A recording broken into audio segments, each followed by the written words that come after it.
এই ভ্যান কিন্তু অ্যালাউড নয় এই রাস্তায়।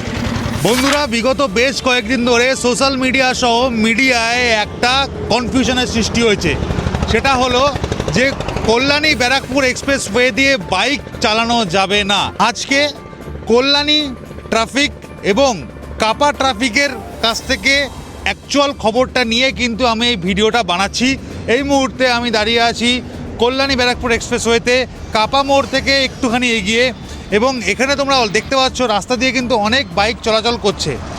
ট্রাফিক ডিপার্টমেন্ট থেকে মেন যে কথাটা বলা হয়েছে সেটা হচ্ছে যে ইঞ্জিন ভ্যানগুলো, মানে মোটর সাইকেলের ইঞ্জিন দিয়ে বানানো যে ইঞ্জিন ভ্যানগুলো, যেগুলোকে আমরা অনেক সময় মন্টু ভ্যানও বলে থাকি, এই ধরনের ভ্যানগুলো হাই রোড দিয়ে চালানো যাবে না। এইটাকেই বোঝানোর জন্য বাইক ভ্যানের কথা বলা হয়েছে, বাইকের কথা নয়। দেখতে পাচ্ছ অলরেডি অনেক বাইক কিন্তু এই কল্যাণী ব্যারাকপুর এক্সপ্রেসওয়ে দিয়ে যাচ্ছে এবং এর প্রতি কোনো রকম প্রতিবন্ধকতা কিন্তু নেই। ট্রাফিক ডিপার্টমেন্ট থেকে এরকম কোনো অফিসিয়াল নোটিফিকেশন কিন্তু কোথাও দেওয়া হয়নি। পুরো ব্যাপারটাই কিন্তু একটা কনফিউশনের সৃষ্টি হয়েছে শুধুমাত্র একটাই শব্দের জন্য, সেটা হলো bike van. Kalyani Barrackpore expressway দিয়ে তোমরা বাইক অবশ্যই চালাতে পারবে, কেউ তোমাদের আটকানোর নেই, কেউ তোমাদের আটকাতে চায়ও না। এই ভ্যান কিন্তু অ্যালাউড নয় এই রাস্তায়।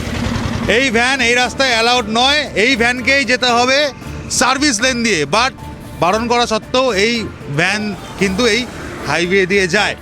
ভালো লাগলে শেয়ার করে দিও। যাদের যাদের মনে ভয় আছে যে তোমরা কল্যাণী ব্যারাকপুর এক্সপ্রেসওয়ে দিয়ে বাইক চালাতে পারবে কি পারবে না, তাদেরকে বলে দিই কোনো চিন্তা নেই, কোনো ভয়ের কারণ নেই, তোমরা চালাতে পারবে।